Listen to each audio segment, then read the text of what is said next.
Cruel billionaire recognizes homeless mother with twins begging. Minutes later, his shocking decision leaves everyone in tears. The rain fell in relentless sheets across Manhattan's financial district, where glass towers reached toward storm clouds like monuments to ambition. On the corner of 57th and Park Avenue, Delilah Hart huddled beneath a makeshift tarp, her thin jacket pulled tight around her shoulders. Beside her, twins Rowan and Wren, barely 5 years old, pressed against her sides for warmth, their small faces pinched with cold. "Please help," read the rain-spattered cardboard sign propped against her knees. "Children hungry." The sleek black limousine slowed unexpectedly, its tires cutting through puddles that reflected city lights and distorted ripples. Inside, Sterling Hawthorne lowered his phone, his attention caught by something, or someone, beyond the tinted windows. "Stop the car," he commanded, his voice sharp enough to make his driver flinch. The limousine halted completely. For several seconds, Sterling simply stared through the glass at the homeless woman and her children. His expression hardened as recognition dawned across his face. Those granite features, the ones that graced financial magazines beneath headlines like "America's Most Ruthless CEO," went completely still. "Sir?" the driver questioned. Sterling didn't respond. His eyes, cold and calculating, narrowed as he studied the woman who had once walked a very different path. A path that had crossed with his own. Outside, Delilah sensed the attention. She looked up, squinting through raindrops, and froze when her gaze met Sterling's. The blood drained from her face. "Mommy, is that man going to help us?" Wren whispered, her small voice carrying hope that her mother couldn't afford to feel. Before Delilah could answer, the limousine door swung open. Sterling Hawthorne emerged, indifferent to the rain soaking his $12,000 suit. Onlookers paused, phones raised to capture whatever might unfold. The billionaire, notorious for destroying companies and lives with equal dispassion, was approaching a homeless woman with unmistakable purpose. Delilah instinctively pulled her children closer, her heart hammering against her ribs. Would he humiliate her? Have her removed? Or worse, reveal the truth of who she had once been? The twins watched with wide eyes as the tall man with the hard face stopped directly in front of their mother. The next few moments would determine whether they'd sleep with empty stomachs beneath a leaking tarp or face something even more uncertain. If you've ever wondered how a single moment can change multiple lives forever, stay with me. What happened when this cruel billionaire recognized the homeless mother will leave you questioning everything you thought you knew about second chances. 6 hours earlier, Sterling Hawthorne had stood at the floor-to-ceiling windows of his penthouse office, surveying Manhattan like a general overlooking his conquered territory. 60 stories below, people moved like ants, insignificant specks in the grand machinery of commerce he controlled. "The Mitchell Group is refusing our final offer," his assistant said, sliding a folder across his polished mahogany desk. Sterling didn't turn. "Then crush them, buy their suppliers, poach their executives, and drop our competing product line by 20% until they bleed out." His voice carried no emotion, just cold mathematical certainty. "When their stock hits rock bottom, acquire them for pennies. Their CEO has a family, sir. 500 people will lose jobs." "Then they should have accepted my generous offer," Sterling replied, finally turning. "Weakness costs. I learned that lesson decades ago." This was the man New York both feared and revered. The orphan who clawed his way from nothing to build Hawthorne Enterprises into a $78 billion empire. His morning routine alone embodied excess. The private chef preparing breakfast in his $40 million penthouse, the hand-tailored suits, the helicopter waiting on his private landing pad to shuttle him between meetings. Every aspect of Sterling's existence had been engineered for dominance, from the cutting-edge technology at his fingertips to the ruthless efficiency with which he dispatched competitors. Headlines chronicled his business massacres. "Hawthorne dismantles century-old Thompson Industries overnight," and "Ruthless Raider leaves no survivors in tech acquisition."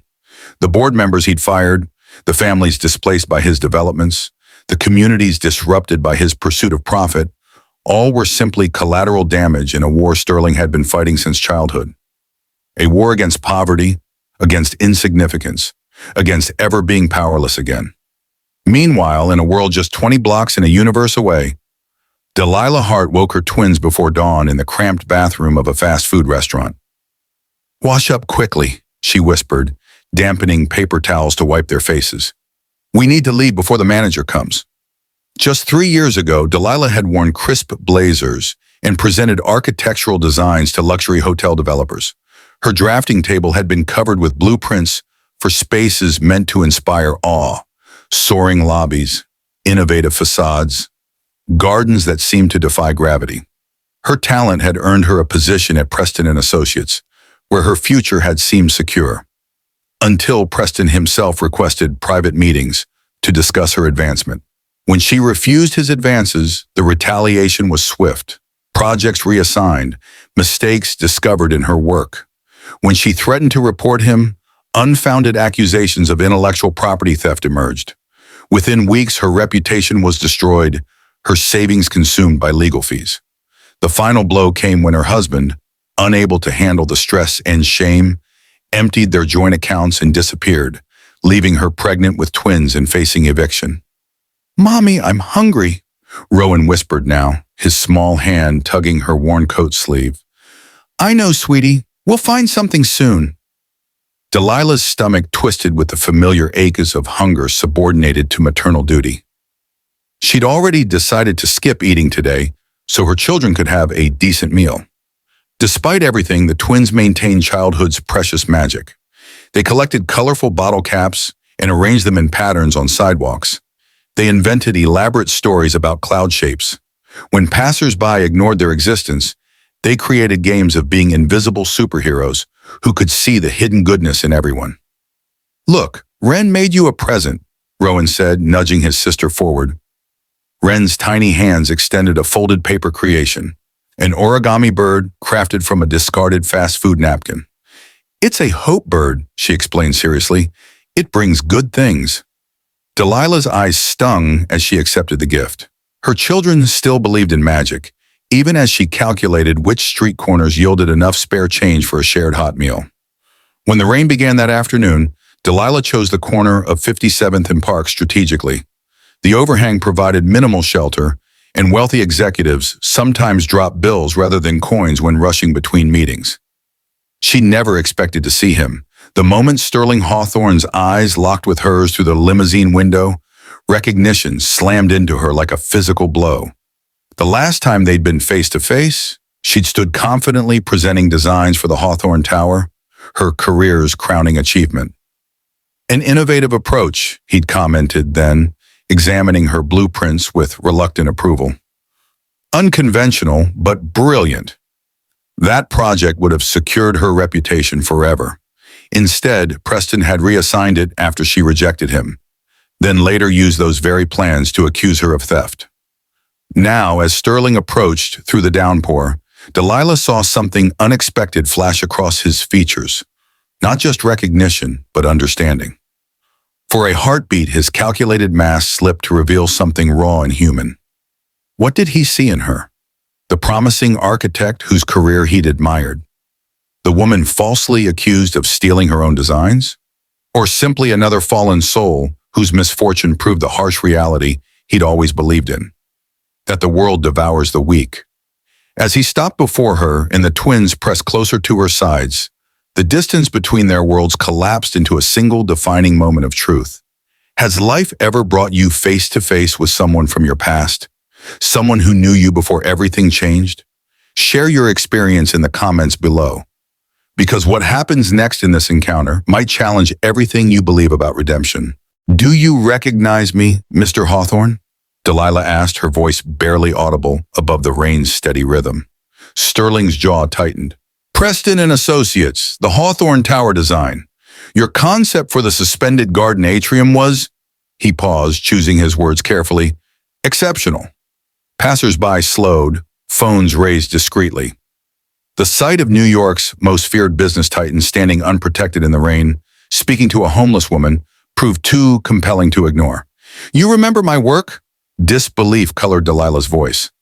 "I remember brilliance," Sterling replied flatly. "What I don't understand is how the architect who designed what would have been my finest building ended up here." Delilah glanced at her children, then back at Sterling. "The short version? I refused my boss's advances. He destroyed my career, fabricated theft accusations, and made sure no firm in the city would touch me. Sterling's expression didn't change, but his eyes darkened. Preston, she nodded. Then my husband emptied our accounts and disappeared when I was 7 months pregnant with twins. The rest happened quickly. Medical bills, eviction, survival. The crowd grew as onlookers gathered at a respectful distance, whispering theories about why Sterling Hawthorne, a man known for walking past charity solicitors without a glance, stood motionless in the downpour before this desperate family. What they couldn't know was how Sterling's mind had suddenly plunged 30 years into the past, to a different rainstorm, a different street corner. At age 12, Sterling had huddled beneath a drenched cardboard box after his mother's funeral. The state had claimed their apartment within days, scattering their meager possessions. The foster home proved worse than homelessness, so he'd fled into New York's indifferent streets. That night, hunger gnawing at his insides, he'd begged outside a restaurant. Most patrons hurried past, avoiding eye contact. But one man stopped, a successful architect named James Blackwood. "You're too smart to stay out here," Blackwood had said, leading Sterling to a diner. Over hot food, he'd spoken about potential and perseverance. Before leaving, he'd pressed business cards into Sterling's hand. "Show these to Westside Youth Center. Tell them James sent you." Those cards became Sterling's salvation. The youth center provided shelter and education. Sterling's natural aptitude for numbers flourished. By 18, he'd earned a scholarship. By 30, his first million. By 40, his first billion. He'd search for Blackwood years later, hoping to repay the kindness, only to discover the architect had died suddenly, his legacy dismantled by a business partner who stole his designs and claimed them as his own. Now looking at Delilah and her twins, Sterling saw his past reflected with painful clarity. The same injustice, the same struggle, the same talent extinguished by someone else's cruelty. "Your children," Sterling began, his voice unexpectedly rough. "Rowan and Wren," Delilah supplied, drawing them closer. "They're 5. Something in Sterling's demeanor shifted, imperceptible to the watching crowd, but clear to Delilah. The calculated coldness in his eyes warmed by a fraction of a degree. Wren, the smaller of the twins, stepped forward suddenly. Her tiny hand extended a folded piece of paper towards Sterling. "I made this for you," she said simply. "It's a drawing of a building that touches the sky." Sterling stared at the child's offering. On the rain-dampened paper, crayon lines formed a tower, crude yet unmistakably similar to the design her mother had once created for him. Atop the building, stick figures stood in what could only be the suspended garden that had made Delilah's design revolutionary. "Mommy told us she used to make beautiful buildings," Wren explained earnestly. "I want to make them too." The crowd inched closer, sensing a pivotal moment unfolding. Smartphones captured every second as Sterling Hawthorne, the man the Wall Street Journal had dubbed the Merciless, slowly extended his hand to accept a child's rain-soaked drawing. His fingers closed around the paper with unexpected gentleness. For several heartbeats, he said nothing, his expression unreadable as rain streamed down his face. Inside Sterling's mind, a war raged. Business instinct warned him that helping this family would appear weak, possibly affecting stock prices or emboldening competitors. His cultivated persona as a ruthless force demanded he walk away. This wasn't his problem. Yet deeper still, beneath layers of ambition and self-protection, stirred the memory of a 12-year-old boy whose life changed because one person stopped in the rain. The watching crowd held their collective breath. Several had recognized Delilah from news stories years earlier, the promising architect whose career ended amid controversial accusations. The connection between these two people seemed impossible, yet undeniable. Sterling's driver approached cautiously, holding an umbrella. "Sir, your meeting at—" "Cancel it," Sterling interrupted, his voice suddenly decisive. "Cancel everything today." He turned back to Delilah, whose expression wavered between hope and suspicion. "Why did Preston really fire you?" Sterling asked abruptly. Delilah hesitated, then squared her shoulders. "Because I threatened to expose him. He's been stealing designs from his female architects for years." Those who refuse his advances suddenly find themselves accused of the very theft he commits. Something dangerous flashed in Sterling's eyes. Do you have proof? I did. Documentation, witnesses, evidence, all of it disappeared when my computer and backup drives mysteriously vanished during the legal proceedings. Sterling looked again at the drawing in his hand, then at the children watching him with innocent curiosity. His gaze returned to Delilah, seeing not just the homeless woman before him, but the echo of his own past in the architect whose brilliance had been buried by injustice. My car is waiting, he said finally. You and your children are coming with me. Gasps rippled through the watching crowd. Delilah's eyes widened with uncertainty. Why would you help us? You don't even know me? Sterling's response was quiet enough that only she could hear. Because 30 years ago, someone stopped for me. If you believe in second chances, hit that like button right now, because what happens next reveals how one moment of compassion can change everything, even for a man the world called heartless. The limousine interior felt like another universe, climate-controlled perfection against the chaotic storm outside. Delilah perched uncomfortably on buttery leather seats while Rowan and Wren stared wide-eyed at luxuries they'd never imagined. Crystal glasses secured in custom holders, a miniature refrigerator humming quietly, screens displaying financial news. Where are we going? Delilah asked, her voice tight with apprehension. Sterling studied her from the opposite seat. My residence at the Monarch. There's a guest suite where you can stay until we determine next steps. Next steps? Uncertainty colored her words. Your situation requires immediate attention, food, shelter, medical care for your children. His tone remained businesslike, as though discussing a corporate acquisition rather than human lives. Outside the tinted windows, pedestrians pointed as the famous Hawthorne limousine departed with unexpected passengers. Within minutes, social media exploded with speculation. Hawthorne just picked up homeless woman and kids on 57th. Breaking, ruthless CEO's street charity, PR stunt or mental breakdown. Spotted, Ice King with beggar family entering limo. End times confirmed. By the time they reached the Monarch, Manhattan's most exclusive residential tower, reporters had already gathered. Security personnel created a barrier as Sterling led the bedraggled family through the marble lobby, past stunned residents and staff. Mr. Hawthorne, can you explain who these people are? Shouted one journalist. Is this related to your company's charity initiative? Called another. Sterling moved forward without acknowledgement, his hand lightly guiding Delilah's elbow as the twins practically ran to keep pace. The elevator, private, requiring Sterling's fingerprint, whisked them 70 floors above the city. When the doors opened directly into his penthouse, Delilah froze. Before them stretched an expanse of museum-white walls adorned with priceless art, floors of polished concrete, and windows revealing clouds below them. This can't be real, she whispered. The guest quarters are this way, Sterling replied, gesturing down a hallway where his housekeeper already waited. Ms. Abernathy will help you and your children get settled. There are clothes, toiletries, and a meal being prepared. A doctor will arrive within the hour to examine the children. Delilah's face hardened suddenly. Why are you doing this? What do you want from us? Sterling's expression remained inscrutable. We'll discuss everything after you've rested. CNN breaking news banner flashed across screens nationwide. Billionaire Sterling Hawthorne brings homeless family to luxury penthouse. Charity or scandal? Financial analysts speculated about publicity stunts designed to soften Hawthorne Enterprises' cutthroat image before a major merger announcement. Social justice commentators questioned whether this represented genuine charity or exploitation of vulnerable people for corporate gain. Twitter erupted with hashtags, #Hawthorne Hero and Billionaire BS trending simultaneously. Inside Sterling's home office, he monitored the media firestorm with clinical detachment while making calls.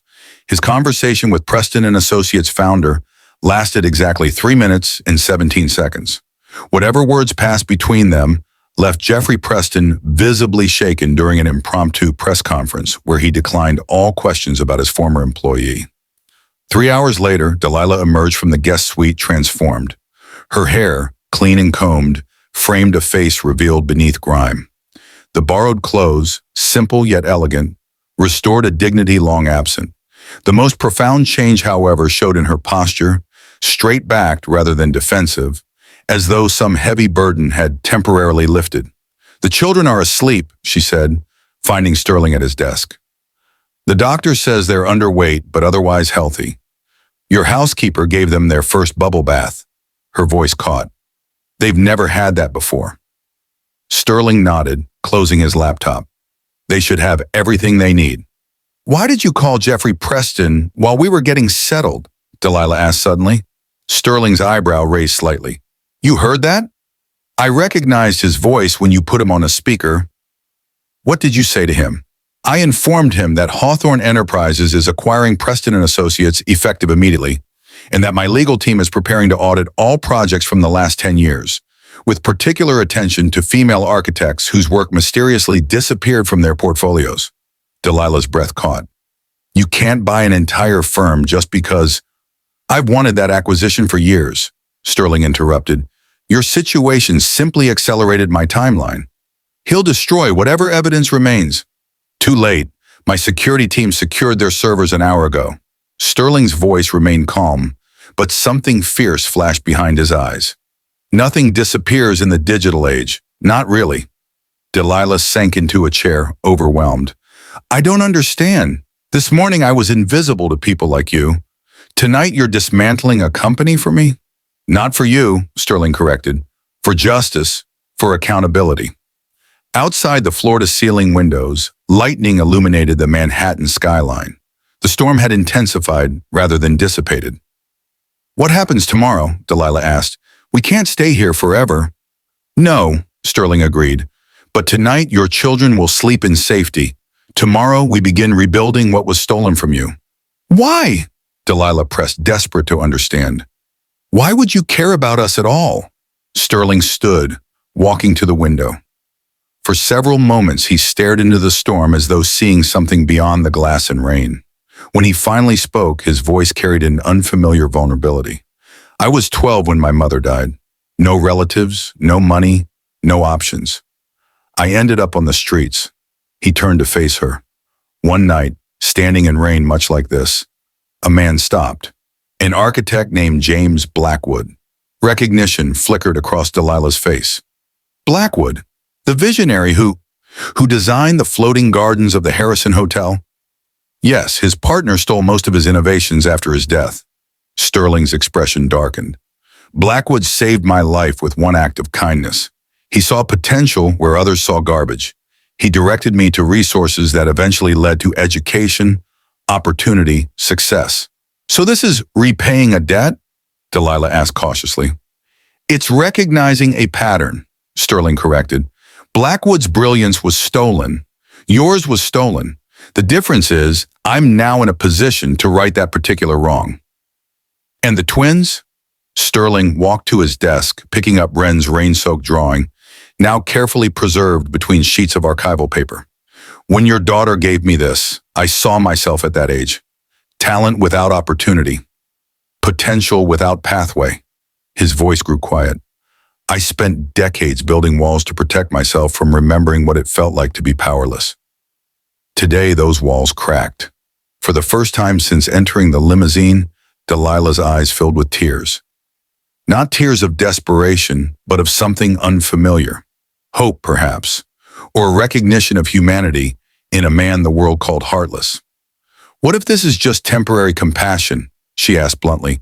"What if tomorrow your business instincts override whatever you're feeling now?" Sterling considered her question with characteristic thoroughness. "That's why I moved so quickly. The acquisition of Preston's firm is already finalized. The investigation into design theft has already begun. Even if I regret this emotional decision tomorrow, certain wheels cannot be stopped once set in motion." Through the penthouse walls came the sudden sound of a child crying, Rowan awakening in an unfamiliar place. "He gets nightmares?" Delilah explained, rising quickly. "Go!" Sterling nodded. "We'll continue this discussion tomorrow." As she hurried toward the guest suite, Sterling called after her. "Delilah, your career wasn't the only thing stolen from you. Your dignity was too. Both can be restored. This next part of the story will leave you speechless. Subscribe now so you don't miss what happens next when this billionaire's shocking decision transforms not just one family's life, but an entire industry built on stolen dreams. Morning light streamed through floor-to-ceiling windows as Delilah awoke in sheets softer than anything she'd felt in years. For a moment, disorientation gripped her. The plush mattress, the whisper-quiet air conditioning, the absence of street noise until reality flooded back. Sterling Hawthorne's penthouse, the previous day's impossible encounter. She found the twins already awake, sitting cross-legged on the carpet as Ms. Abernathy taught them how to fold proper napkins. "Good morning," the housekeeper smiled. "Mr. Hawthorne had to leave for an emergency board meeting. He arranged breakfast and left this." She handed Delilah an envelope containing a credit card, phone, and handwritten note. "For immediate needs, car service available. Return when ready. We'll talk tonight." "He trusts me with this?" Delilah whispered, staring at the black card bearing her name. "Mr. Hawthorne does nothing without careful consideration," Ms. Abernathy replied simply. That first week unfolded like a dream. New wardrobes appeared. Pediatrician appointments revealed vitamin deficiencies that premium supplements began addressing. A private shopper helped them select essentials while avoiding public scrutiny. For the twins, this new reality manifested as small, profound revelations. Consistent meals served 3 times daily. Hot showers whenever desired. Beds with dinosaur-patterned sheets for Rowan and butterfly patterns for Wren. Clean clothes that actually fit. For Delilah, adjustment proved more complex. The constant vigilance of survival had become her operating system, a program difficult to shut down despite newfound safety. She startled at household noises, hoarded snacks in nightstand drawers, and woke repeatedly to check on her children.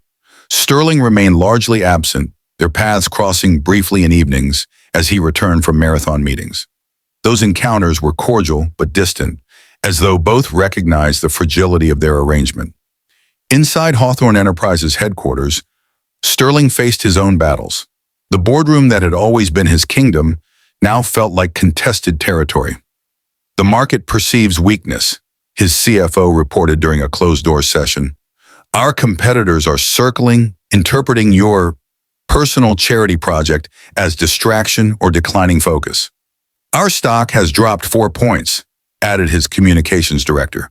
"The narrative is spinning beyond our control. We need a unified message about this homeless woman and her children." Sterling's fingers drummed methodically on polished mahogany. "Her name is Delilah Hart. She's a Harvard-educated architect whose work was stolen by Jeffrey Preston. The homeless woman narrative ends today." His team exchanged nervous glances. "With respect, sir," ventured his chief counsel, "what exactly is your relationship with Ms. Hart? The press is speculating." "The press always speculates," Sterling cut in coldly.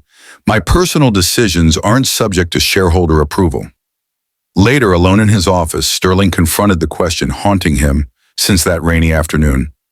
Was this genuine transformation or temporary insanity? His reputation, cultivated over decades, rested on calculated decisions and emotional detachment. Yet something fundamental had shifted when Wren handed him that drawing.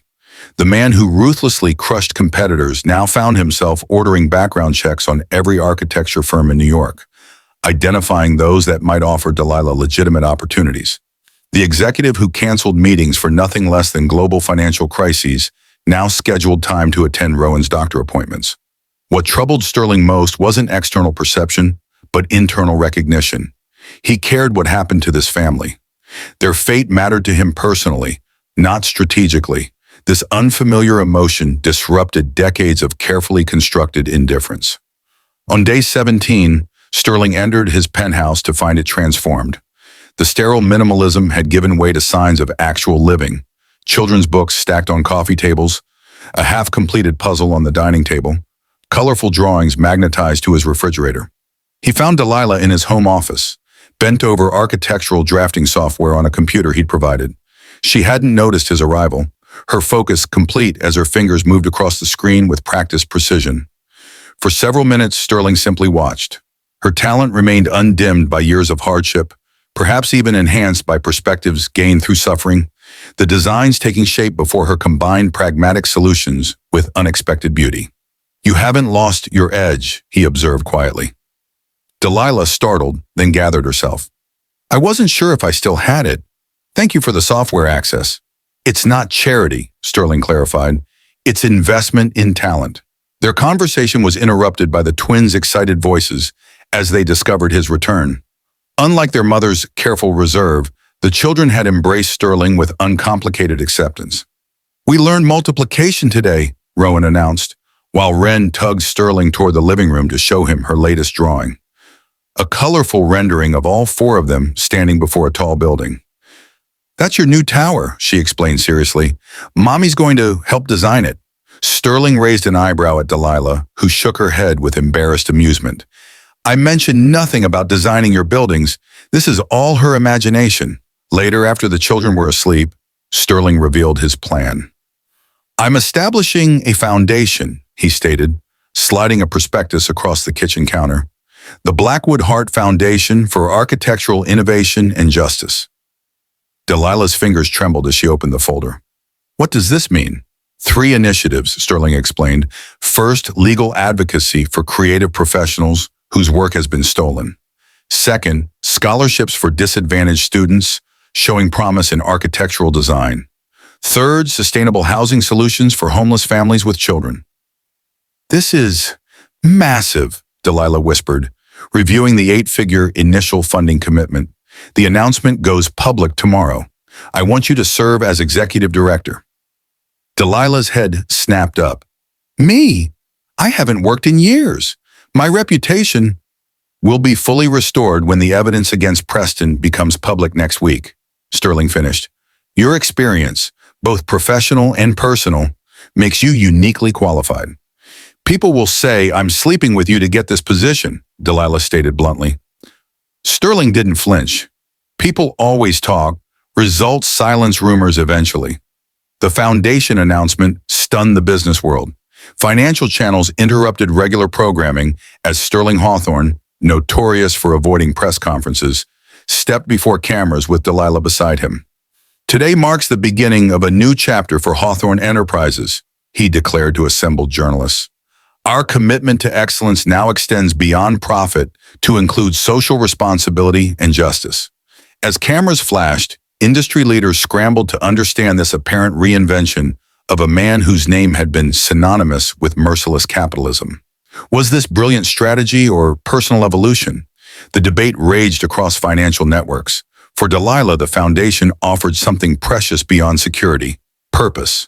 Her architectural knowledge, combined with intimate understanding of homelessness, provided perspective no consultant could match. Within days, she was reviewing proposals, directing resources, and speaking with authority long suppressed. The twins, too, blossomed with stability. Their nightmares decreased, their vocabulary expanded. Proper nutrition added healthy weight to their once thin frames. When enrolled in school, a progressive private academy with exceptional security, they embraced learning with the fervor of children discovering water after crossing deserts. One evening, Sterling overheard Rowan explaining to his sister, "Mom says Mr. Sterling was poor like us once. That's why he understands." "Do you think he'll be our new dad?" Wren whispered back. "I don't know," Rowan replied thoughtfully, "but I hope he stays forever." Sterling stepped away silently, confronting an uncomfortable truth. Somewhere between calculation and compassion, these 3 people had become important to him. Not as charity cases or reputation management, but as individuals whose happiness mattered to his own. If this story is touching your heart, make sure to share it with someone who needs hope today. Because what happens next shows how healing begins, not when we receive help, but when we discover our power to help others. 3 months after the foundation's launch, Sterling's kingdom began to crumble. The attack came from multiple fronts simultaneously, too coordinated to be coincidence. First, an anonymous whistleblower leaked documents suggesting Sterling had manipulated stock during Hawthorne Enterprises' early acquisitions. Then, former employees emerged with harassment claims that, while dubious, created a storm of negative press. Finally, 4 major investors announced plans to withdraw support, citing ethical concerns about leadership. Within 48 hours, Hawthorne's stock plummeted 27%. "It's Preston," Sterling concluded during an emergency meeting in his penthouse. His legal team and crisis managers sat grim-faced around the dining table, while Delilah listened from the periphery. "He's orchestrating this as retaliation for our investigation." "The timing supports that theory," his chief counsel agreed. The harassment claims are particularly damaging, especially given Preston's own history. Fight perception with perception, suggested his PR director. Distance yourself from the foundation temporarily. Show the market your focus remains on business. Sterling's jaw tightened. Abandoning the foundation plays directly into Preston's narrative. Sir, with respect, your reputation as a ruthless businessman was actually an asset. This newfound compassion makes you vulnerable. Delilah, who had remained silent, finally spoke. May I offer a different perspective?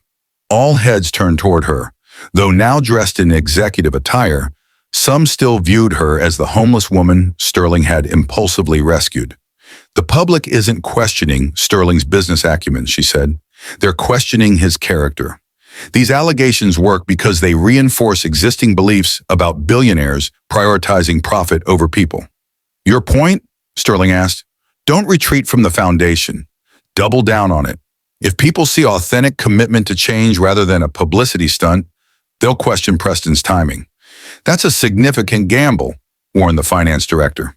So was picking us up that rainy day, Delilah replied, meeting Sterling's gaze directly. That night after the advisors departed, Sterling found Delilah reviewing architectural plans in the home office they now shared. You challenged my team openly today, he noted.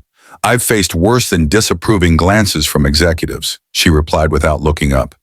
The question is, did you hear me? Sterling's expression remained unreadable. I built my empire by cutting emotions from decisions. And how fulfilling was that empire? Delilah asked, finally facing him. Before we crashed into your life, were you happy, Sterling? Truly content with wealth and power alone? The question hung between them. For months they'd maintained careful boundaries, gratitude and generosity, creating a delicate equilibrium. Now crisis forced honesty. I was respected, Sterling answered carefully. Feared, successful by every measurable standard. That's not what I asked. Sterling turned toward the window, hands clasped behind his back. No, he admitted finally. I wasn't happy. I was empty. Delilah approached slowly. Let me help you fight this. Not as a charity case repaying debt, but as a partner who understands both sides of power and powerlessness. How? Sterling asked. By showing the world who you really are, not who Preston claims you are. The strategy unfolded like a carefully orchestrated chess move. Instead of hiding from accusations, Sterling faced them directly. The foundation released previously confidential details about massive funding for housing projects. Anonymous beneficiaries came forward with stories of how Hawthorne's resources had changed their lives. Most surprisingly, Sterling agreed to an unprecedented live interview with one condition. My full story hasn't been told, he explained to the CNN anchor who arrived at his penthouse. Today that changes. As cameras rolled, Sterling revealed his childhood homelessness, the architect who saved him, and his decades-long struggle between success and purpose. When questioned about recent allegations, he addressed them with unexpected candor. Have I made ruthless business decisions? Absolutely.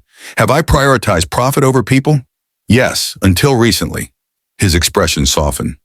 Meeting Delilah and her children forced me to confront the man I'd become versus the man I once promised to be. And who had you promised to be? The interviewer pressed. Someone who didn't forget where he came from, Sterling answered quietly. Someone who would eventually do for others what James Blackwood did for me. As the interview concluded, a commotion interrupted from off-screen. Rowan and Wren burst into frame, having escaped their nanny's supervision. Rather than cutting the cameras, Sterling made a split-second decision. Come here, he beckoned the children, who eagerly climbed onto the couch beside him. Are these the twins from the famous rainy day encounter? The journalist asked, recovering professionally.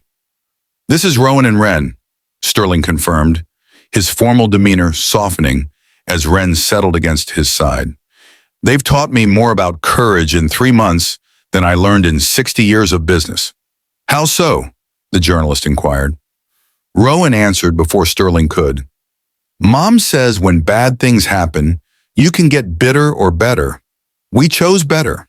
The unscripted moment, a billionaire with children who once begged on streets now nestled comfortably beside him, created an image so powerful that within hours, it dominated social media. #Hawthorne transformed trended globally. Jeffrey Preston watched the interview from his attorney's office, face darkening with each passing minute. "This performance won't save him," he insisted. "We have the documents."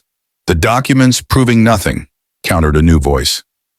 Preston turned to find Delilah standing in the doorway, flanked by Sterling's legal team.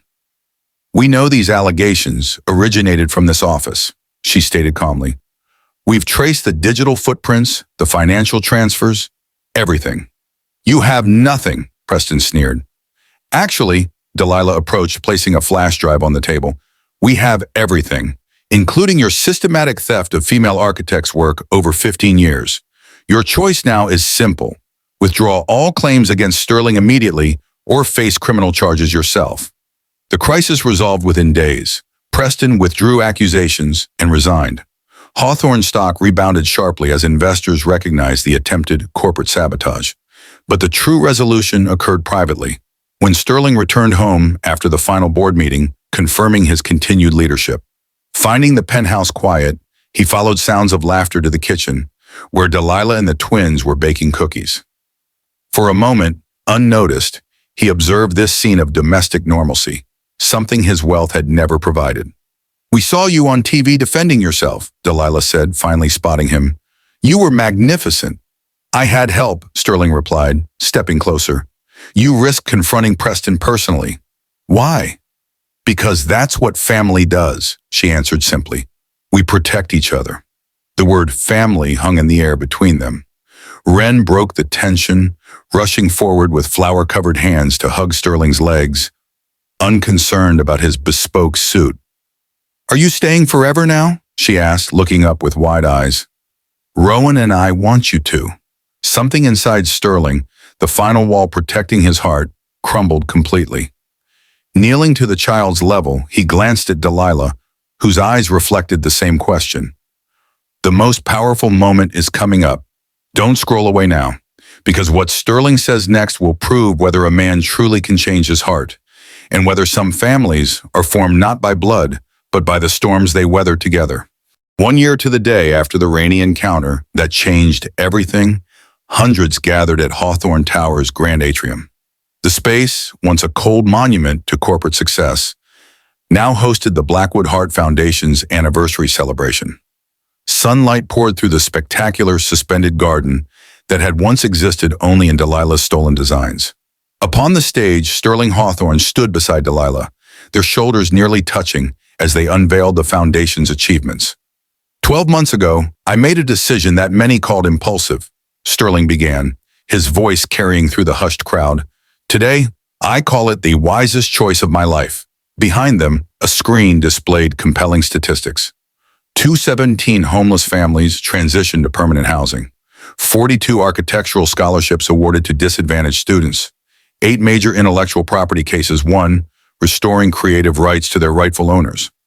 "Numbers tell only part of our story," Delilah continued, her confidence evident as she addressed the audience of donors, beneficiaries, and media. "The true measure lies in transformed lives." She gestured toward the front row, where families who had once lived on streets now sat with dignity restored, employed, housed, hopeful. Among them, a young woman clutched architectural plans for affordable housing she'd designed through the foundation's mentorship program. Sterling watched Delilah with undisguised admiration. The woman who had once begged for spare change now commanded boardrooms, testified before congressional committees on housing inequality, and managed a $50 million annual budget with extraordinary wisdom. Her unique perspective, having lived both extreme poverty and privilege, made her advocacy impossible to dismiss. "Our foundation stands on a simple principle," Delilah explained. "Compassion without action is merely sentiment.